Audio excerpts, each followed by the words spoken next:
રાણાવાવની શ્રી બાલકૃષ્ણ હવેલી ખાતે અધિક માસ મહોત્સવ નિમિત્તે દરરોજ વિવિધ દર્શનનું આયોજન કરવામાં આવે છે. ત્યારે નૌકા વિહાર, ચુંદડી મનોરથ સહિતના વિશેષ દર્શનનું આયોજન થતાં મોટી સંખ્યામાં ભક્તો દર્શનનો લાભ લઈ રહ્યા છે. હાલ પવિત્ર પુરુષોત્તમ માસ ચાલી રહ્યો છે, ત્યારે રાણાવાવમાં વાણિયાવાડ બસ સ્ટેન્ડ રોડ ખાતે આવેલી શ્રી બાલકૃષ્ણ હવેલી ભક્તો માટે વિશેષ દર્શન અને સેવા મનોરથનું સુંદર આયોજન કરવામાં આવ્યું છે.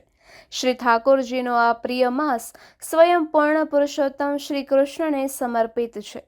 પુષ્ટિ માર્ગીય વલ્લભ કુળમાં આ મહિનામાં શ્રી ઠાકોરજીની વિશેષ સેવા થાય છે અને શ્રી વલ્લભાચાર્યજી તેમજ શ્રી વિઠ્ઠલનાથજીએ આ માસને વિશેષ મહત્વ આપ્યું છે.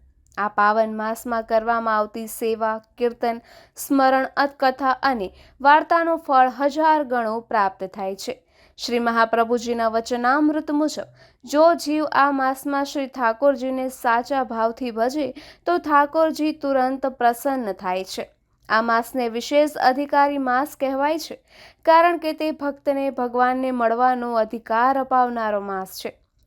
અધિક માસ દરમિયાન હવેલી ખાતે મંગલા ભોગ, શ્રૃંગાર ભોગ, હિંડોળા દર્શન ઉપરાંત રાત્રે અધિક દર્શનનું પણ આયોજન કરવામાં આવે છે અને હવેલી ખાતે દરરોજ અવનવા મનોરથ યોજાઈ રહ્યા છે, જેના ભાગરૂપે હવેલીમાં પધારનાર ભાવિક ભક્તોને ઠાકોરજીના દિવ્ય અને મનોહર નૌકા વિહારના દર્શનનો અલભ્ય લાભ પ્રાપ્ત થયો હતો.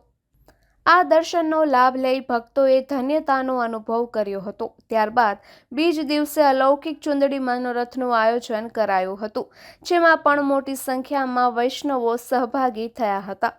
દરરોજ અવનવા દર્શનનો લાભ લઈ વૈષ્ણવોમાં પણ ખુશી જોવા મળે છે. રાણાવાવથી સુનિલભાઈ માખીચાનો રિપોર્ટ. નિપુલ પોપટ, પોરબંદર ટાઈમ્સ.